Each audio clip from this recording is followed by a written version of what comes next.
Está no ar o STJ no seu dia, um programa do Superior Tribunal de Justiça. Apresentação, Tiago Gomide. Olá para você que nos acompanha a partir de agora. Está no ar mais um STJ no seu dia. Eu sou o Tiago Gomide e no episódio de hoje nós vamos falar sobre a jurisprudência do STJ em matéria de cooperação jurídica internacional e os limites para a homologação de decisões e atos estrangeiros que tratam de sucessão e partilha de bens situados no Brasil. A Corte Especial aqui do STJ tem reafirmado que a confirmação de testamento, o inventário e a partilha de bens localizados em território nacional são matérias de competência exclusiva da Justiça brasileira, conforme prevê o Código de Processo Civil. O entendimento destaca que mesmo diante de atos praticados no exterior ou de eventual consenso entre herdeiros, é indispensável o controle jurisdicional brasileiro para garantir a soberania e a observância da ordem pública. Para entender como essa orientação vem sendo construída, quais são os fundamentos legais adotados pelo tribunal e quais os impactos práticos dessa jurisprudência para casos com elementos internacionais, eu converso agora com o professor e advogado Lucas Moreschi Paulo. Seja muito bem-vindo ao STJ no seu dia. Grato, olá Tiago, olá aos nossos ouvintes aqui no STJ no seu dia.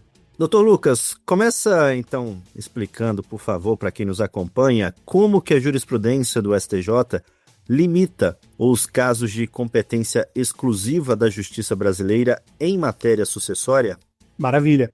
Bom, então essa é uma excelente questão, ela lida com algumas questões muito estratégicas, não só de direito civil e direito processual civil, mas também de direito internacional privado. Para nós entendermos isso de maneira muito completa, eu acho que vale a pena a gente explorar um pouquinho do porquê que nós estamos trabalhando com o direito internacional e o que isso significa. Então, quando nós estamos trabalhando com esse poder, né, que os países se organizam, que os estados se organizam, poder judicial ou judiciário, nós estamos trabalhando aqui com uma esfera de competência, uma esfera até de soberania.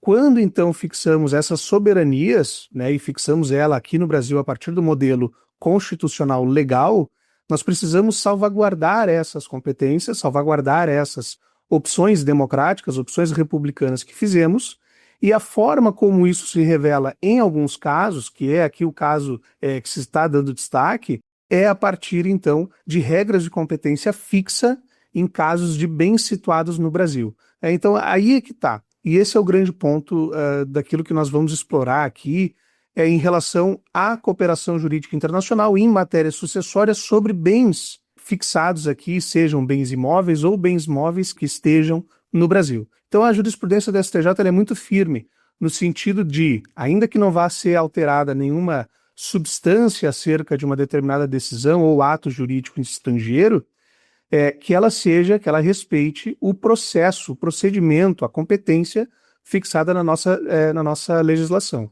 E aqui a gente faz menção, então, não só à LINDB, a Lei de Introdução às Normas do Direito Brasileiro, mas também ao nosso próprio CPC, que lá no artigo 23º vai fixar exatamente isso em matéria de sucessão hereditária. E qual que é o entendimento consolidado da Corte, então, sobre a homologação de decisões ou atos estrangeiros que tratem aí de bens situados aqui no Brasil? Maravilha. Então a Corte ela tem um posicionamento muito adequado, muito correto em relação a uma visão estritamente legal em relação a isso. Ela não escapa de se preocupar também com o resultado material. Então, ainda que o resultado material não seja modificado a partir do procedimento que se vá adequar, que se vá utilizar em determinados casos, seja que a partir, né, de estrangeiros no Brasil, seja de nacionais ou estrangeiros sobre bens situados no Brasil, ela vai seguir o rito ordenado ali no CPC, neste mesmo artigo. A questão toda é, em um outro artigo do CPC, artigo 963, existirão algumas bases, alguns requisitos indispensáveis, e a lei coloca nesses termos, né, para a homologação destes, vamos chamar assim, atos jurídicos internacionais.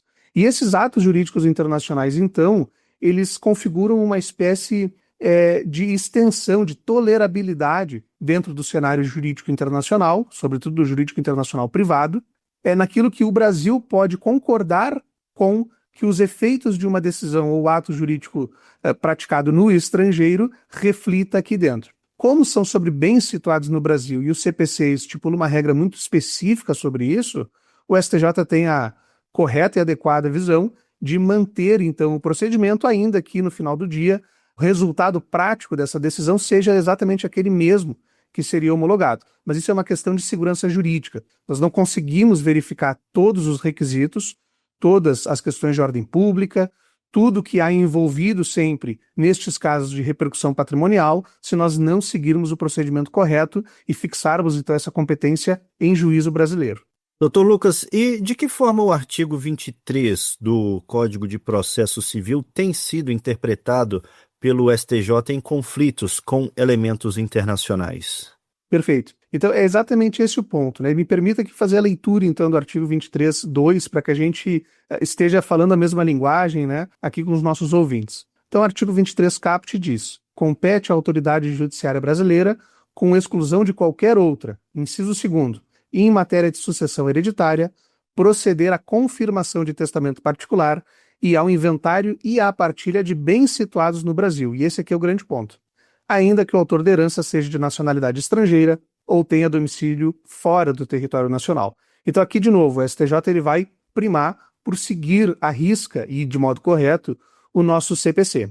A homologação, contudo, ela pode ser realizada, só que isso vai ter que ser demonstrado dentro de um escrutínio de não prejudicialidade, respeitando ali o artigo 963, que futuramente a gente até pode entrar nele, mas respeitando então todo o rito do artigo 963, dentro de possibilidades jurídicas, do qual bens situados no Brasil acabam ficando um pouco ao largo, nós conseguimos ter essa homologação. Mas 2 pontos que eu acho super importantes de lidar sempre que a gente fala de homologação internacional é que o STJ ele precisa, a justiça como um todo, mas esse papel ficou então ao STJ, ele precisa identificar se aquela resposta jurídica ela poderia ser, ela tem uma lógica, ainda que não seja a lógica escolhida pela nossa lei, mas ela tem uma lógica de proteção dentro do que nós chamamos de ordem pública a partir do direito brasileiro.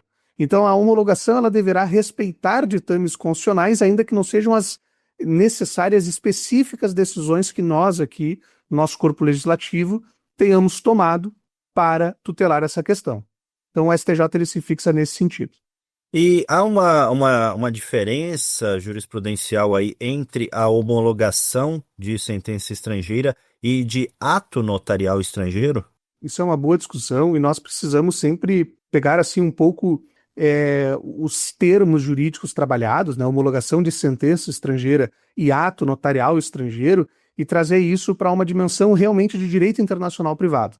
Então, quando nós estamos trabalhando, Tiago, com de direito alienígena, como nós chamamos, né, direitos de outros estados que influem ou podem influenciar aqui no Brasil, nós precisamos lidar com uma realidade de que talvez esse procedimento fixado no Brasil a partir da figura de um juiz, e agora mais modernamente extrajudicial também, lá na França, e é o caso aqui do que nós estamos falando, se tem ali uma realidade mais específica a partir, e aqui em qualquer outro país que nós estamos lidando, específico a partir da possibilidade de que isso seja feito somente extrajudicial, né? Somente na seara extrajudicial.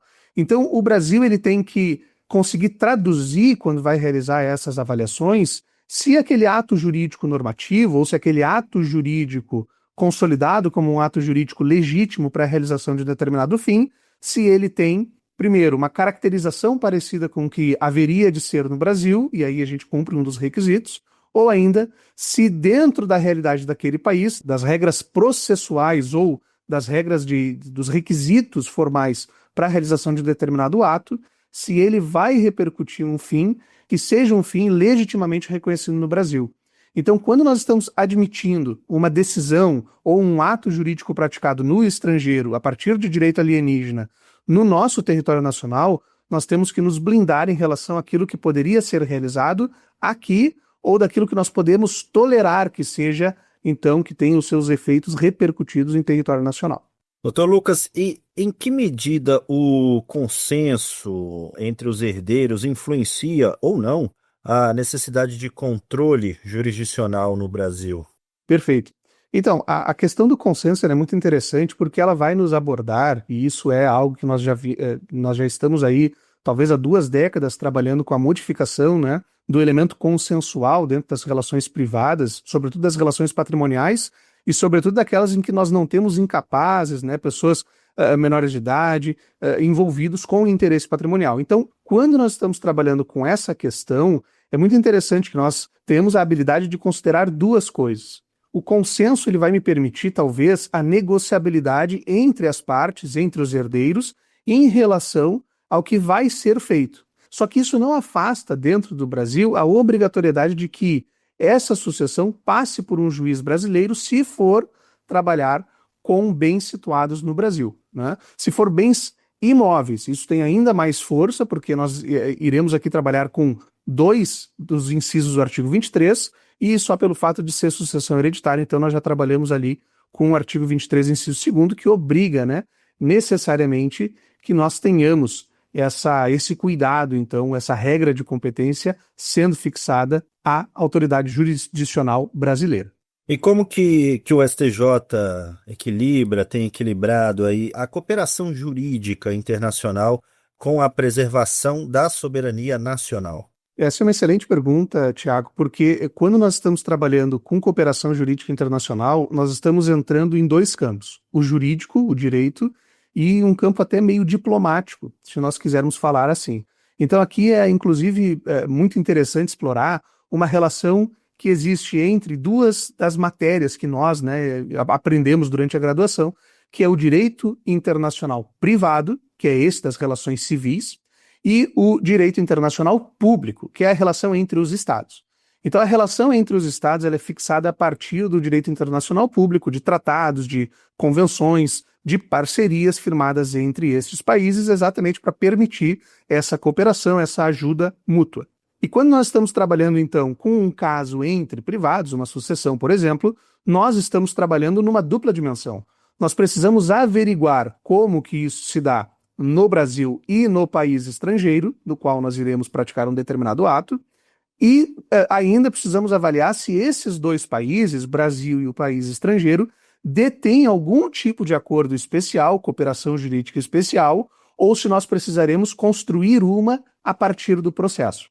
Quando nós já temos uma cooperação firmada a partir de políticas de Estado entre esses 2 países, nós até temos uma via de facilitação. Agora, quando nós não temos isso, ou quando essa cooperação ela não é tão abrangente, não é tão recorrente até, então nós precisaremos construir isso a partir dos juízes envolvidos nos 2 casos, né? Naquele que vai praticar um determinado ato, ou daquele que vai, praticado um determinado ato, ter então a sua decisão avaliada posteriormente para homologação aqui no Brasil. Então a forma de equilibrar isso é 2, né?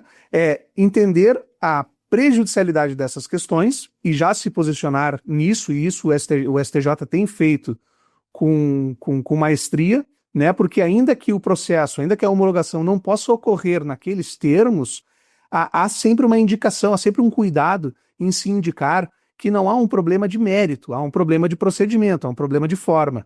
E que, portanto, dada a forma correta, não haveria, então, problemas a serem averiguados em momento posterior. Claro, isso não vincula de modo a que o juiz posterior que vai realizar essa verificação de homologação não possa, e inclusive é para isso que se faz, não possa verificar outros problemas que possam ter ocorrido ao longo, né, de toda a cadeia negocial, de tabelionatos, de notas e também, então, da homologação. Então, eu acho muito bom esse equilíbrio porque dá segurança jurídica, mantém uma segurança jurídica não só na jurisprudência do STJ, mas na legislação e faz, então, com que o cidadão e a cidadã tenham uma expectativa legítima em relação àquilo que eles podem esperar da corte e o que eles devem fazer em requisitos específicos patrimoniais nos seus eventuais negócios, nas suas eventuais sucessões.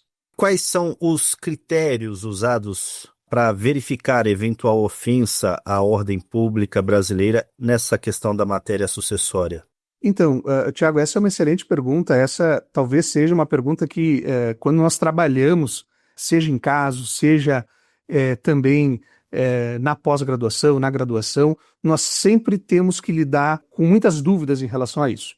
O que nós temos? Artigo 17 da Lei de Introdução às Normas do Direito Brasileiro vai nos dizer o seguinte, inclusive me permita, que as leis, atos e sentenças de outros países, bem como quaisquer declarações de vontade, não terão eficácia no Brasil quando ofenderem a soberania nacional, a ordem pública e os bons costumes. São 3 conceitos muito indeterminados, né? Soberania nacional, ordem pública e bons costumes. Mas nós temos uma ideia do que isso significa. E, sobretudo aqui, quando a gente fala do artigo 23, da competência é uma parcela de poder que o Estado confere a um determinado agente público. Quando nós estamos trabalhando com essa esfera de competência sobre matéria sucessória hereditária, ali no artigo 23, inciso 2º, sobre bens situados no Brasil, nós estamos dizendo que este poder foi determinado pelo Brasil à autoridade jurisdicional brasileira. Então, isso deve ser respeitado. Agora, dentro do campo mais material acerca exatamente dessas determinações, o que precisa ser cuidado é que a ordem pública seja aquela ordem pública praticável dentro do país. Então nós não podemos admitir efeitos, seja de uma sentença, seja de um negócio, seja de um ato jurídico, que repercuta algo proibido, proibitivo, ou que ofenda a nossa ordem, a nossa ótica de vida aqui no Brasil. E isso, claro, dada a pluralidade do nosso país, que é a nossa grande riqueza, isso faz com que nós tenhamos muitas dúvidas em relação entre exatamente a região norte e a região sul do Brasil, que ofenderia a ordem pública. Então isso aqui é muito importante que a gente tenha sempre como uma barreira material a ordem pública, os bons costumes e a soberania nacional, mas especificamente aqui na ordem pública e nos bons costumes, que nós tenhamos uma possibilidade aberta de trabalhar com esses conceitos em cada caso. Isso diminui talvez uma expectativa, uma segurança jurídica, mas isso aumenta uma possibilidade da gente trabalhar com esses casos de maneira a atender, em cada caso, o que é especificado e o que é necessário, né, de ser resolvido. Ok, doutor Lucas, para a gente fechar então essa nossa conversa, a jurisprudência, ela admite alguma forma aí de flexibilizar isso quando o falecido for estrangeiro ou mora fora do país?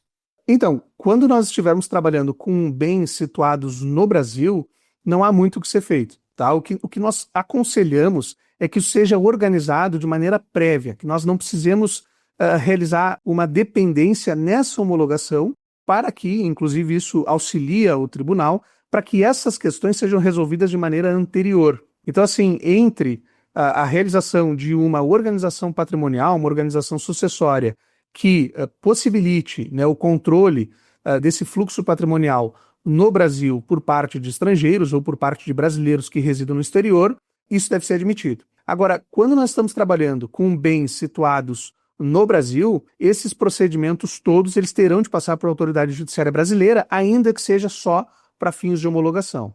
Pode ser que o resultado seja exatamente o mesmo daquele que foi tido, que foi negociado ou que foi determinado por uma autoridade estrangeira, mas nós, então, temos essa força normativa e, corretamente, a meu ver, de exigir, então, de fazer com que isso se dê a partir de uma competência de juízes brasileiros. Ok, doutor Lucas Moreski Paulo, muito obrigado por essa participação aqui no STJ no seu dia. E eu que agradeço. À disposição. STJ no seu dia, um programa do Superior Tribunal de Justiça. E o STJ no seu dia vai ficando por aqui. Agradeço pela sua companhia na Rádio Justiça e também pelas plataformas digitais. O STJ no seu dia tem produção de Caio Baltazar, trabalhos técnicos de Roberto Glória, direção e coordenação geral de Daniele Lombardi. Até o próximo episódio. STJ no seu dia, um programa do Superior Tribunal de Justiça.